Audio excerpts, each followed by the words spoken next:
오늘 우리에게 주신 말씀 사무엘하 1장입니다. 사무엘하 1장 17절로 27절까지 보겠습니다. 사무엘하 1장 17절로 27절입니다. 우리 먼저는 우리 17절로 21절까지 함께 먼저 보도록 하지요.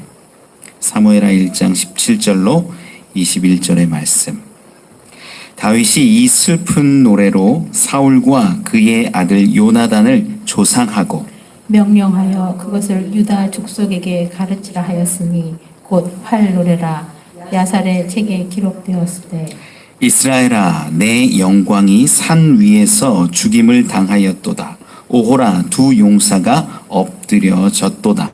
이 일을 가드에도 알리지 말며 아스글론 거리에도 전파하지 말지어다. 블레셋 사람들의 딸들이 즐거워할까? 할례 받지 못한 자의 딸들이 개가를 부를까 염려로다. 함께 읽지요. 길보아 산들아 너희 위에 이슬과 비가 내리지 아니하며 재물 낼 밭도 없을지어다. 거기서 두 용사의 방패가 버린 바 되미니 곧 사울의 방패가 기름 부음을 받지 아니함 같이 되미로다. 아멘. 아멘. 감사합니다. 우리 옆에 있는 분들하고 인사 한번 하시죠. 잘 오셨습니다. 네. 아이고, 아름다우십니다. 네. 네. 네. 우리 사무엘 하가 시작이 됐어요. 사무엘 상에서 연결이 되다 보니까 뭐 특별히 어려움 없이 이렇게 진행되고 있는데, 우리 지난 시간에 살펴봤던 부분 여러분 기억하십니까? 한 아말렉 사람이 다윗에게 찾아왔죠. 이 다윗에게 찾아온 이 아말렉 사람은 뭘 가지고 왔냐면 이 사울의 어떤 왕관과 팔찌 같은 것들, 이런 것들을 가지고 왔어요. 쉽게 말하면 이 전쟁의 승리를 증거할 수 있는 어떤 전리품의 핵심적인 것입니다. 이걸 갖고 있는 사람은 전쟁 영웅이 될 수 있고, 이걸 가지고 있는 사람은 전쟁에서 모든 공로를 인정받을 수 있는 사람이에요. 이걸 가지고 이 아말렉 사람이 이 다윗에게 찾아왔어요. 찾아온 거 아마 이 보상을 받고 큰 상급을 받기 위해서 온 것으로 보였지요. 그런데 어떻게 됐습니까? 이 아말렉 사람은 죽었습니다. 그의 기대와 그의 소망과는 다르게 죽어버린 거지요. 그에게 이 다윗에게 아말렉 사람이 보고하고 이야기할 때, 물론 다윗이 이 아말렉 사람의 말 중에 무엇이 거짓인지 무엇이 진실인지 다 알지는 못해요. 그죠? 그 사람의 증거, 그 이야기하는 것 외에는 들은 것이 없기 때문에 거짓인지 아닌지 확인할 수 없었습니다. 그런데 그가 죽을 수밖에 없었던 이유도 우리가 확인했는데, 외국인의 사람, 외국인의 아들이다 이렇게 자기가 고백한 것이 이스라엘의 문화를 알고 이스라엘에서 어쩌면 그 안에서 제도권 안에 들어와서 보호받고 문화를 알고 있었던 그러한 자가 어찌 그 말대로 따졌을 때, 아말렉 사람의 보고대로 따졌을 때 어찌 기름 부음 받은 사울을 죽일 수 있느냐 하면서 친 거죠. 결국 그의 말이 무엇이 거짓말인지 다 거짓말인지 알 수는 없지만 죽임을 당하고 말았습니다. 기대했던 것은 보상이고 상급이겠지만 온전치 못하게 나아가는 자에게는 죽음이 기다리는 어떠한 그런 상황을 우리는 확인했습니다. 우리 여기서 조금 하나 짚고 넘어가야 되는 부분이 있어요. 어떤 거냐면, 아말렉 사람이 이 사울의 왕관과 팔찌를 가지고 왔을 때 일반적인 사람들의 시선이 어떠한지를 알 수 있는 거예요. 뭐냐면 지금 사울과 다윗과의 관계는 어때 보이는 거예요? 적대적인 관계, 원수의 관계로 보이는 거예요. 그걸 노리고 아말렉 사람도 온 거거든요.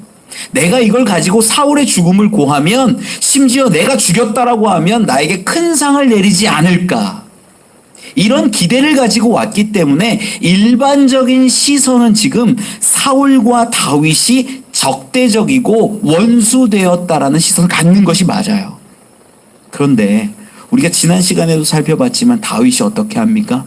옷을 찢고 금식하고 통곡하는 모습이 나옵니다. 그 통곡의 모습 가운데 오늘 본문은 이 노래를 만들어서 이 노래를 불렀던 내용이 기록되어져 있는 것이 본문이에요. 여기에서 다윗의 마음을 확인하는 겁니다. 세상 사람들이 보기에는 다윗과 사울이 적대적이고 원수되었고 싸울 수밖에 없는 관계인데 다윗은 그렇지 않았다라는 거예요. 오늘 말씀을 통하여서 이 다윗의 활 노래를 통하여서 어떤 마음이었는지, 그리고 하나님이 다윗을 어떻게 만들어 가셨는지 이런 부분들을 좀 살펴볼 수 있습니다.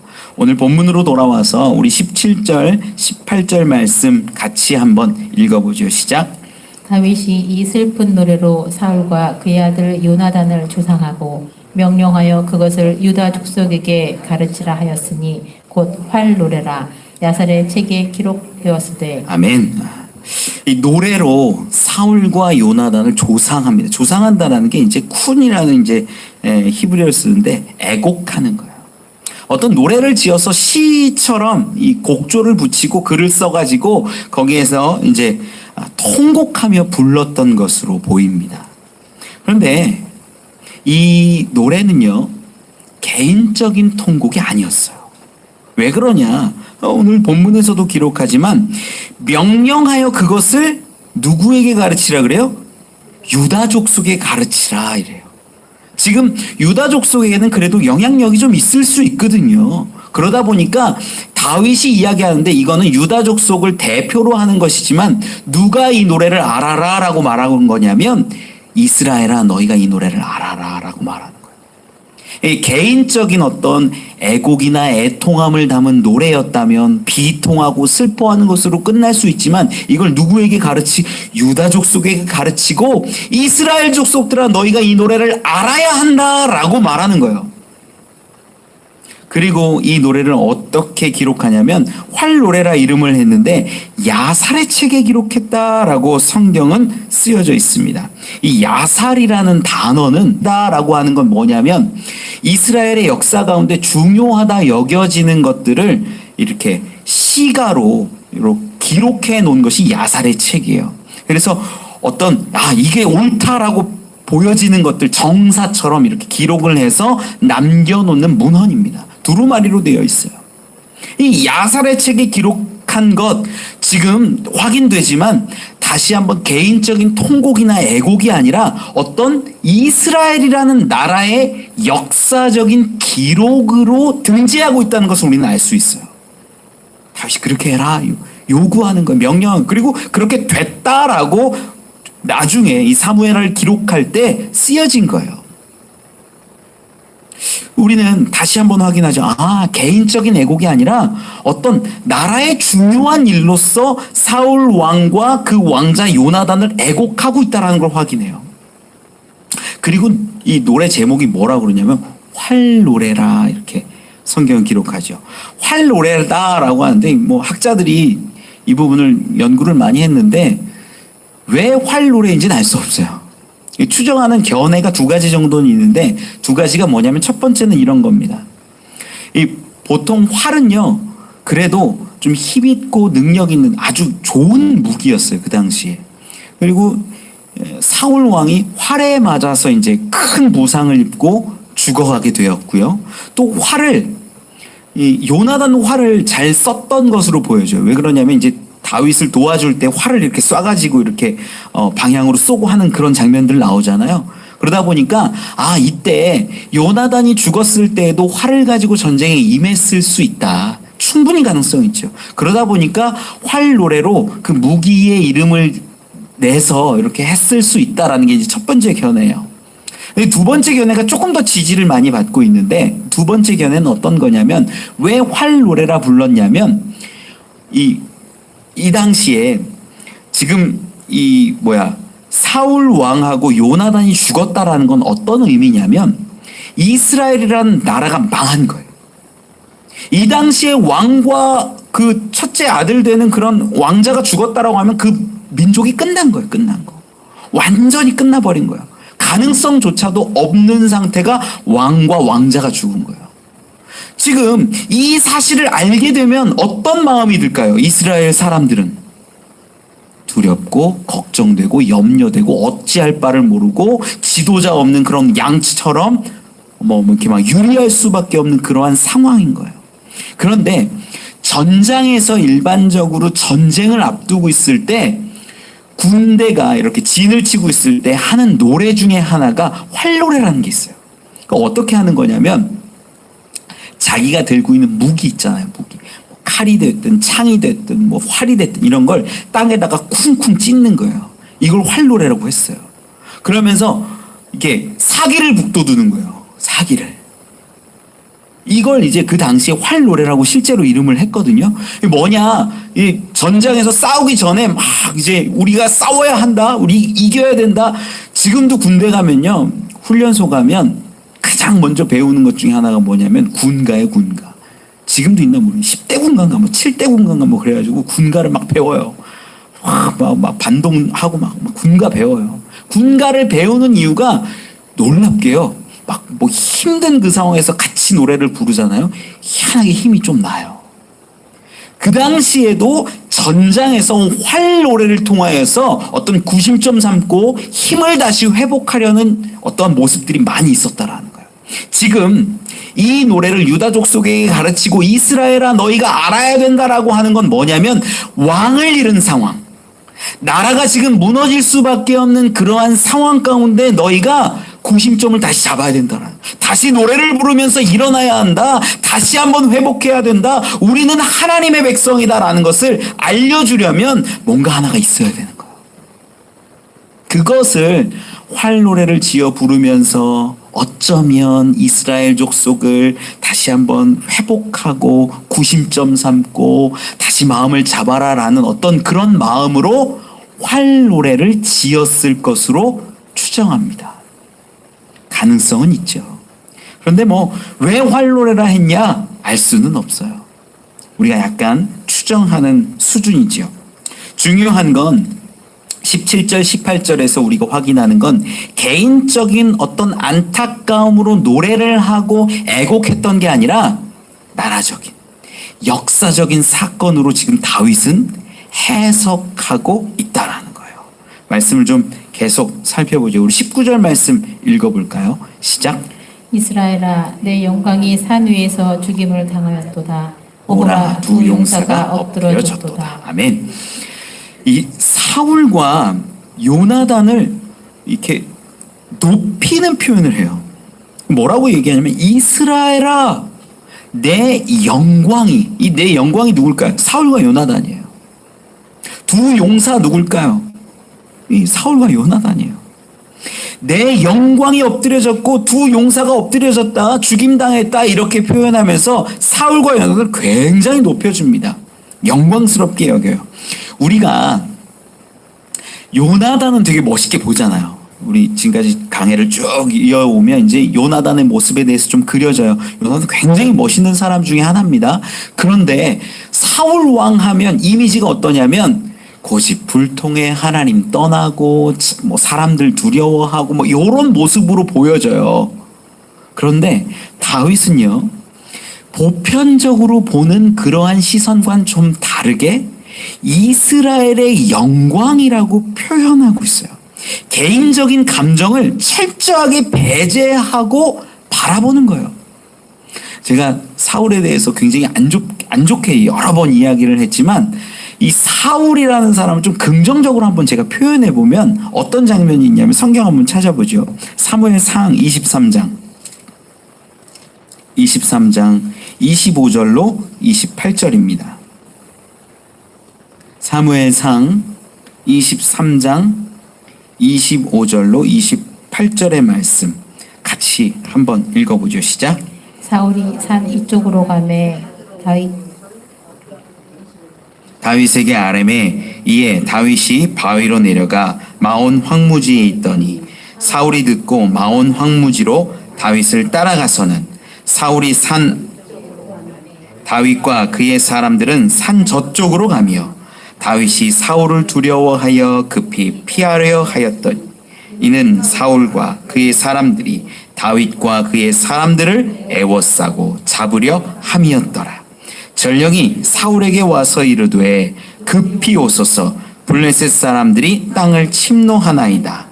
이에 사울이 다윗 뒤쪽 길을 그치고 돌아와 블레셋 사람들을 치러 갔으므로 그곳을 셀라하마느 곳이라 칭하니라. 아멘. 우리 이 장면 이제 다윗이 도망 치는데 막 여기로 가면 저기로 오고 여기로 가면 여기로 오고 뭐 이런 장면이었잖아요. 애워싸서 막 급박하게 잡으려고 하는 그 직전에 전령이 무슨 얘기하냐면 사울이시여 왕이시여 지금 블레셋 사람들이 우리를 칩니다 이런 얘기하니까 사울이 다시 돌아갔다라는 이야기예요.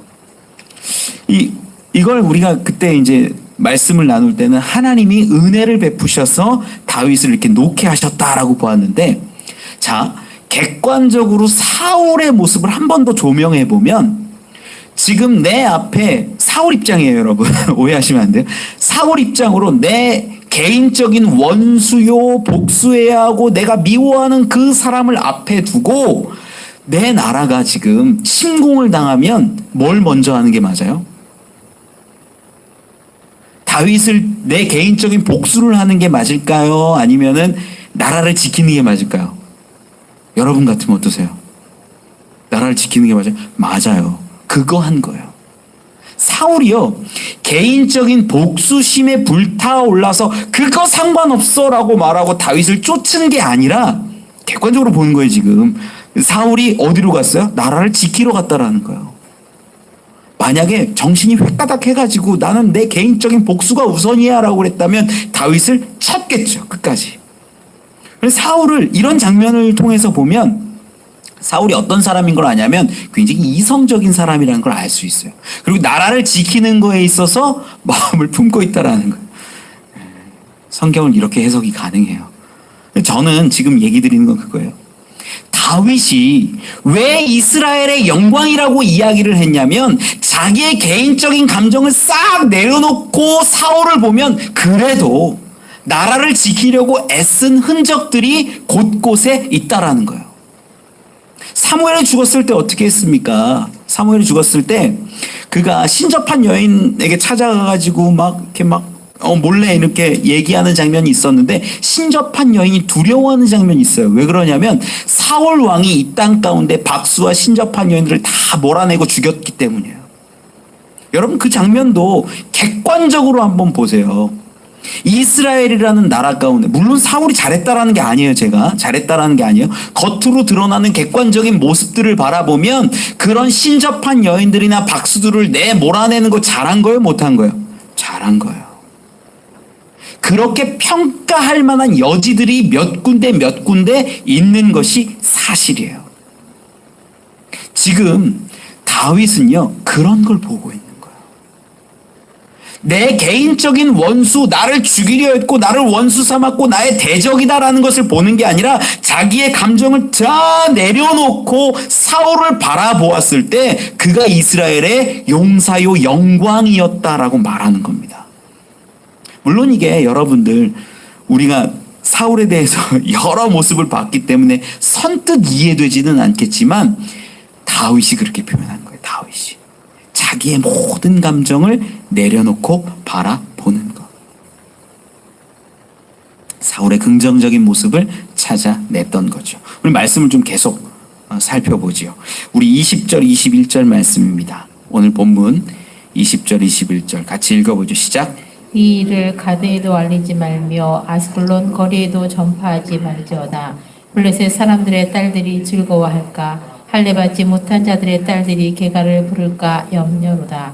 길보아 산들아 너희 위에 이슬과 비가 내리지 아니하며 재물 낼 밭도 없을지어다. 거기서 두 용사의 방패가 버린 바 됨이니라. 곧 사울의 방패가 기름 부음을 받지 아니함 같이 됨이로다. 아멘.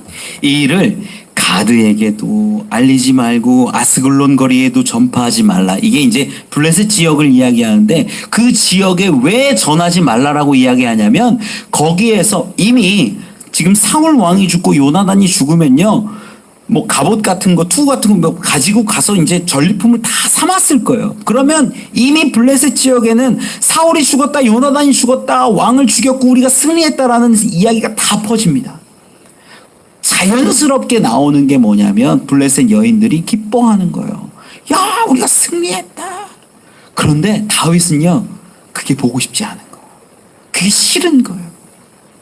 이 이야기 흘러가지 않게 해라.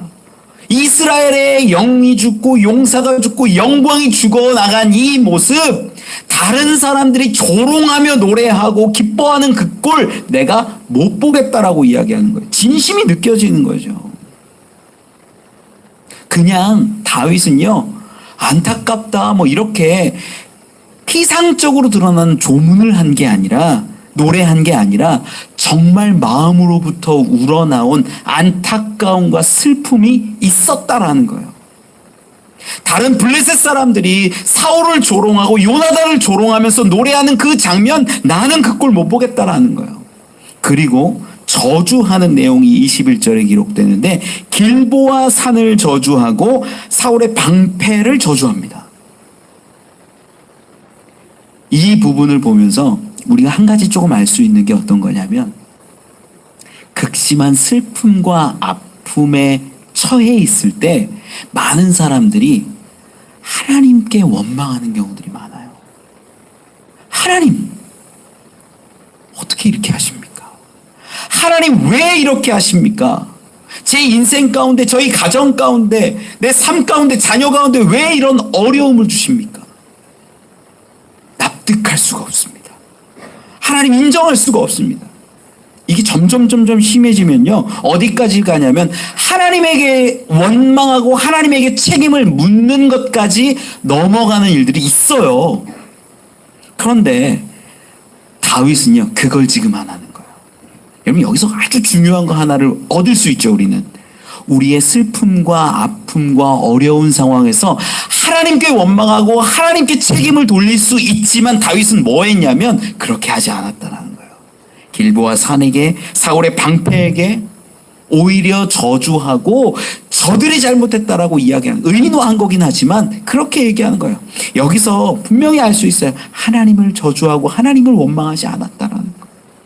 지금 다윗이 굉장히 큰 믿음의 모습으로 만들어져 가고 있는 걸 여러분이 보고 있는 거예요. 말씀을 좀 계속 보죠. 우리 22절로 24절입니다. 같이 읽어보죠. 시작.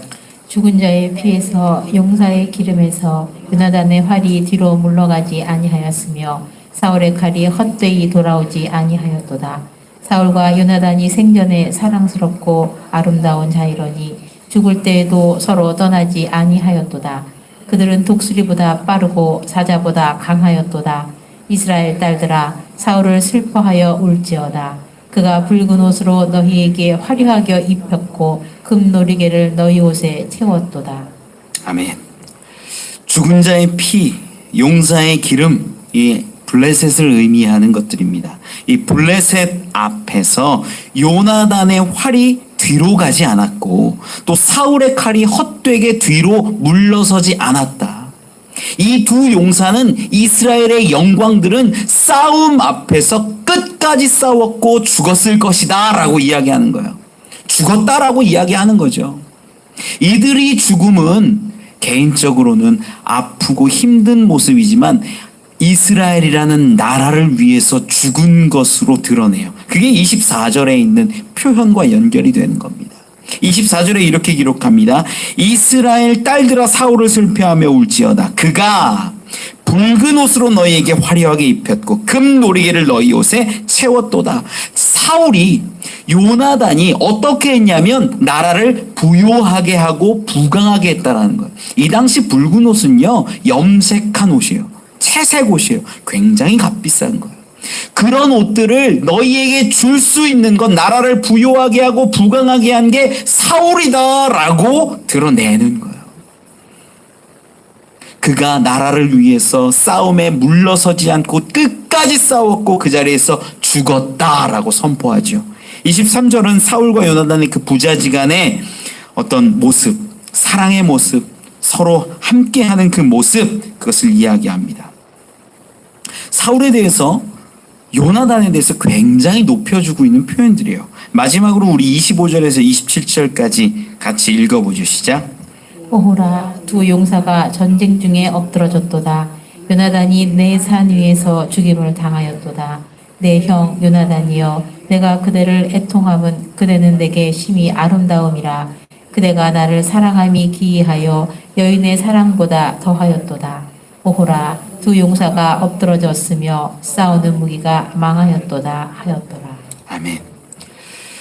두 용사를 기억하면서 노래하는데 특별히 요나단에 대한 마음이 나타나는 대목입니다. 요나단과 어떠한 관계였는지 우리는 사무엘상 여러 장면들을 통해서 확인했지요. 둘이 하나님 앞에서 언약을 맺었고, 너의 후손들이 나의 후손과 함께하고 서로 치지 않고, 그리고 요나단은요, 다윗이 왕이 될 것을 알았고 인정했던 사람이라는 거예요.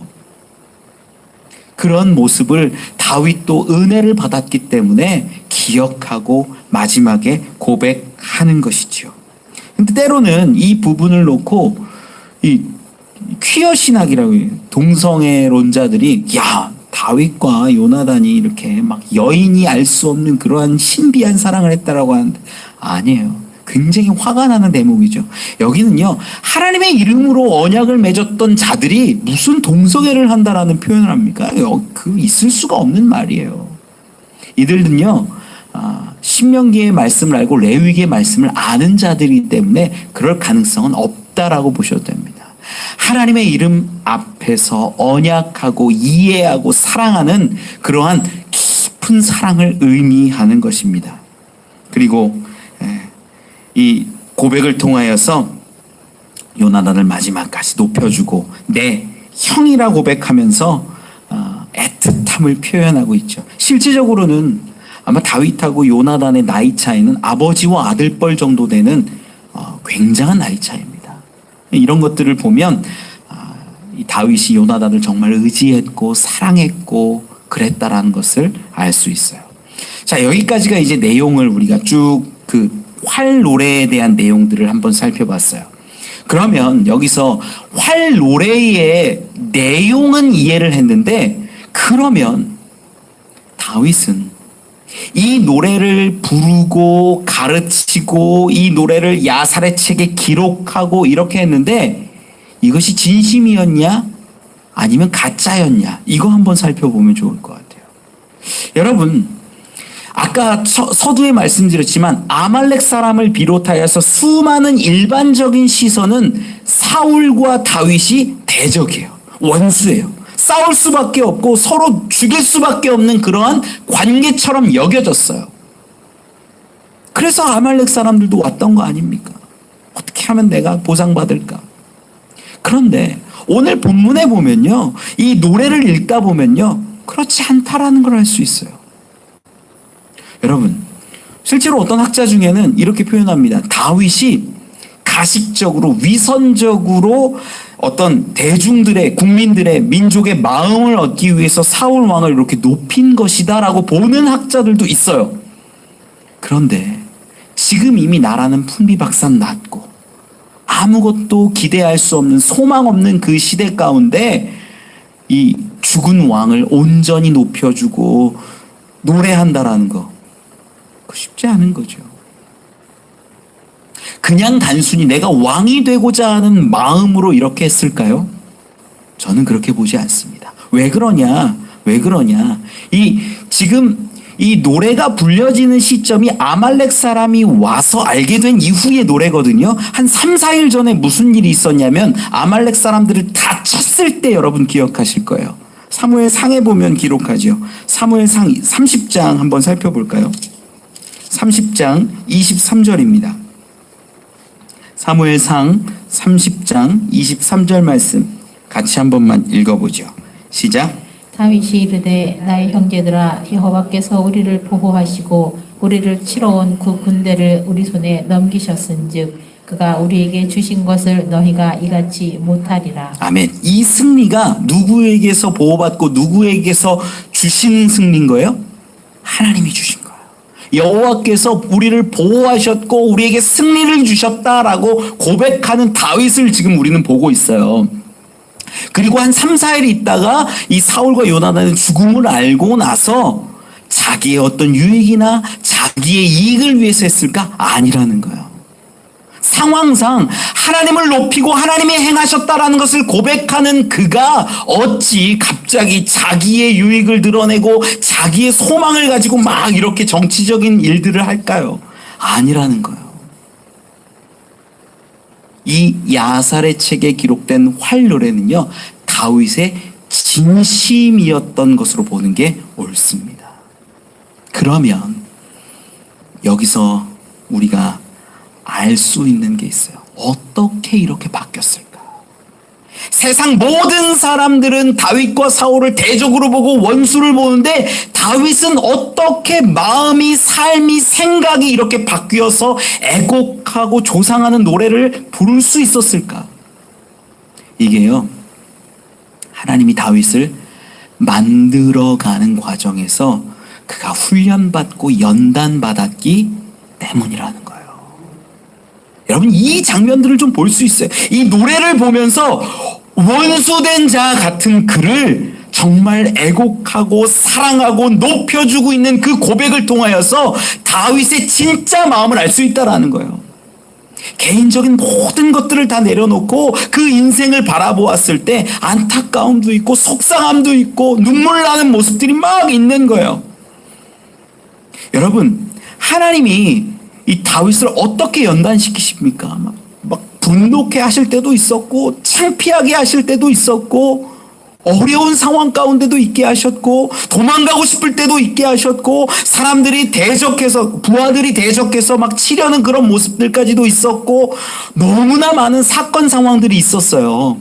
그런데 그 모든 상황들을 넘어서서 하나님이 훈련을 시키시니까 다듬어지는데 이제 자기의 개인적인 생각들, 나의 미움들, 슬픔까지도 다 내려놓게 하시고 하나님이 주시는 놀라운 은혜를 경험하는 거예요. 그 은혜가 뭐냐면요, 잘 알아야 돼요. 하나님의 시선을 회복하는 거예요. 다윗이 지금까지 내가 개인적으로 보면 미워할 수밖에 없어요. 사울을.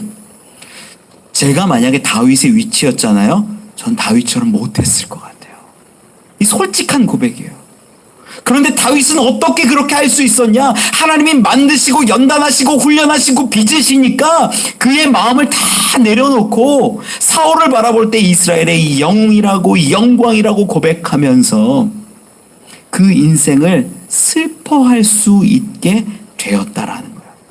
여러분, 우리가 인생을 살아가는데 굉장히 많은 일들이 있어요.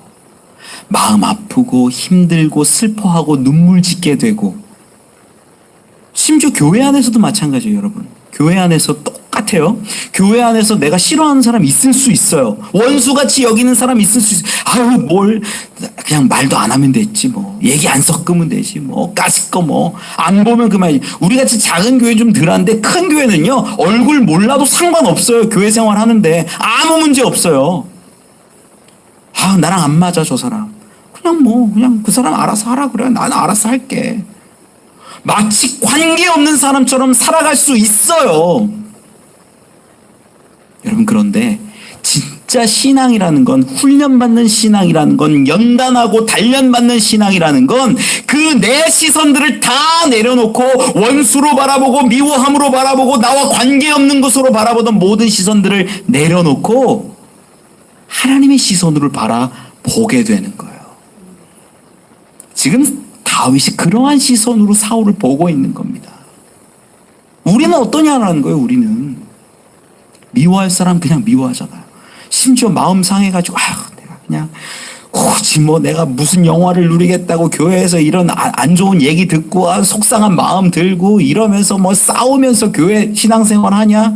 여러분, 많이 그래요. 많이. 아니에요. 훈련받고 연단받고 내가 갈아지고 내가 연단받으면 바뀌어서 내 생각, 내 시선이 내려와지고 하나님의 시선으로 그를 바라볼 수 있게 되는 거예요. 그러면 그때 뭐가 일어나냐면 놀라움이 일어나요. 그를 위한 기도가 시작되는 거예요. 내가 미워했던 그 사람, 원수같이 여겼던 그 사람이 너무나 불쌍하게 느껴지고 그 사람을 향해서 내가 눈물 짓게 되는 거예요. 여러분, 성경에도 우리가 새벽에 우리가 로마서 보고 있는데 로마서 보면 나오잖아요. 로마서 한번 찾아볼까요? 로마서 9장 1절로 3절입니다. 로마서 9장 1절로 3절 말씀 같이 한 번만 읽어보죠. 같이 읽어보죠. 로마서 9장 1절로 3절 시작. 내가 그리스도 안에서 참말을 하고 거짓말을 아니하노라. 나에게 큰 근심이 있는 것과 마음에 그치지 않는 고통이 있는 것을 내 양심이 성령 안에서 나와 더불어 증언하노니 나의 형제 곧 고륙의 친척을 위하여 내 자신이 저주를 받아 그리스도에게서 끊어질지라도 원하는 바로라. 아멘, 아멘. 지금 바울이 뭐라고 이야기를 하고 있냐면, 내가 진짜로 말하는데 성령이 내 안에서 증거하시고 말할 수 있고 내가 정말로 말할 수 있는데, 그게 뭐냐면 내가 그리스도에게서 끊어질지라도 원하는 게 있어. 그게 뭐냐면 이스라엘의 구원이야. 이거 얘기하고 있는 거거든요, 9장에서. 여러분, 바울의 삶을 알잖아요. 우리가 사도행전을 봐서 알아요. 바울이요, 고린도후서 11장인가 하면 나와요. 뭐 40에 하나 가만 매를 5번 맞고요, 3번 난파되고요, 고소고발이고요, 돌에 맞고요, 죽을 뻔하고요, 수많은 고통 가운데 있었는데 그 중심에 누가 있었는 줄 아세요? 동족이 있었어요. 동족, 유대인들. 이스라엘 사람들이 고소했고요, 이스라엘 사람들이 돌 던졌고요, 이스라엘 사람들이 때렸어요.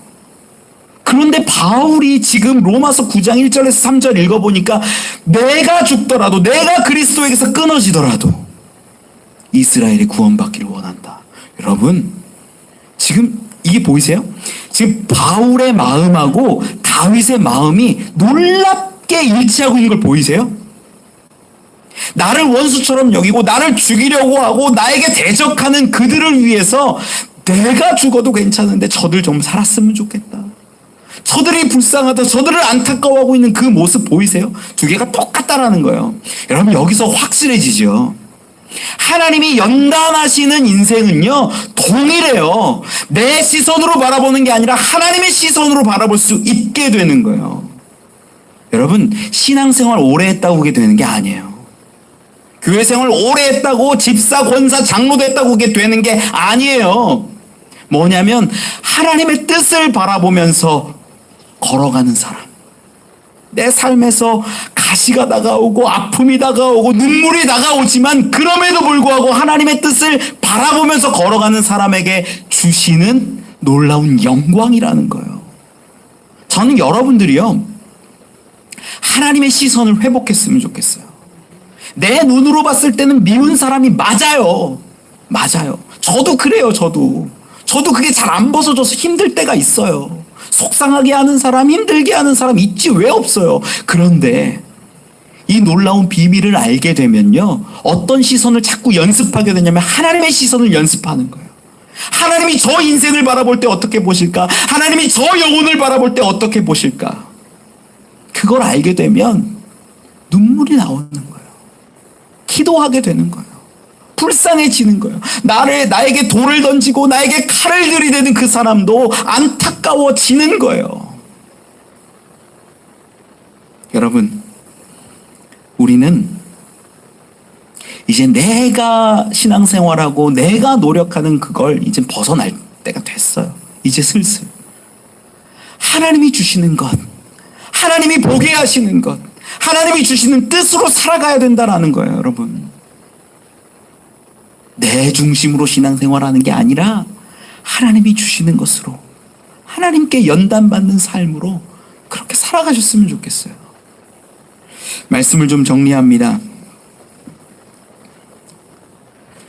저희 어머니 권사님이 처녀적에 순천향대학병원에서 그 이비인후과 간호사를 하셨어요. 그래서 뭐 코피나고 뭐 이런 거 잘 보세요. 근데 제가 한번 재미난 얘기를 하나 들었는데, 그때 옛날이니까 무슨 뭐 한 40년도 더 된 옛날이죠. 40년, 45년 전 얘기인데, 그때 이렇게 대학병원에서 일을 하고 있으면 일본 사람들이 이렇게 진료를 받으러 오는데, 대학병원에 외국에서 이제 뭐 주재원이나 이런 사람들 많이 있겠죠. 서울에 있을 때니까. 그러면 일본 사람들이 와서 이렇게 진료를 딱 이렇게 하면 저희 어머니가 못된 기질이 좀 있어갖고, 죄송해요, 지금 말고 옛날에 못된 기질이 있어가지고 일본 사람 차트를 뒤로 이렇게 싹 뺀대요. 그럼 진료가 어떻게 되겠어요? 늦어지는 거예요. 왜 그럴까요? 미운 거예요, 일본 사람들이.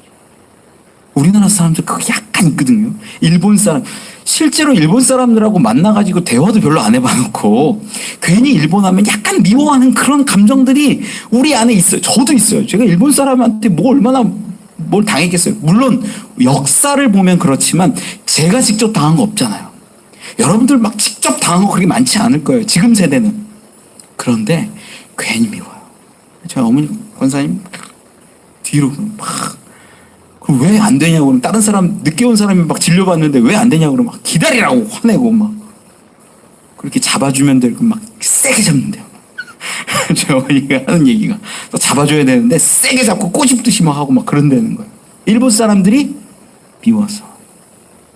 근데 어느 순간 하나님 만나니까 하나님이 그것 회개케 하시더래요. 회개케. 여러분, 간단한 이야기인데 진짜 하나님 만난 사람들의 특징이 뭐냐면요, 예수님 하신 말씀하고 똑같아요. 원수를 사랑할 수 있게 되는 거예요. 하나님이 그들을 향한 마음, 그들을 향한 계획이 분명히 있음을 아니까 사랑할 수 있게 되는 거예요. 바울이 그래서 이 이스라엘 민족을 향한 마음을 거두지 못한 거예요. 하나님이 저들을 택하셨다, 하나님이 저들 가운데 택하신 그릇이 있다라는 걸 아니까 내가 그리스도에게서 끊어질지라도 저들 가운데 하나님 그 택함을 이루어 달라고 간구하고 기도하는 것 아니겠습니까? 여러분, 우리 이제는 내 구원, 내 신앙 바라보던 것에서 그걸 넘어서서 하나님의 시선을 좀 회복할 수 있었으면 좋겠어요. 그러면 다윗의 이 활 노래가 우리의 노래가 될 줄 믿습니다. 나를 미워하고 나를 공격하고 나를 원수 삼았던 자들을 위해서 기도하고 울어줄 수 있는 사람, 그게 진짜 신앙이에요. 저도 어렵지만 노력할 거예요. 여러분, 그걸 위해서 우리 함께 걸어가야 하지 않겠습니까? 지금도 고난이 다가오고 아픔이 다가오지만 그럴 때마다 하나님의 시선을 발견하려고 기도하세요. 하나님의 시선을 회복하려고 애쓰고 노력해 보세요. 그러면 그 시선이 회복됩니다. 그리고 그 죽어가는 영혼들을 위해 기도하게 되고 눈물을 흘리게 됩니다. 그것을 하나님이 가장 기뻐하시는 줄 믿습니다. 그러한 저와 여러분 우리 되시길 간절히 축원합니다.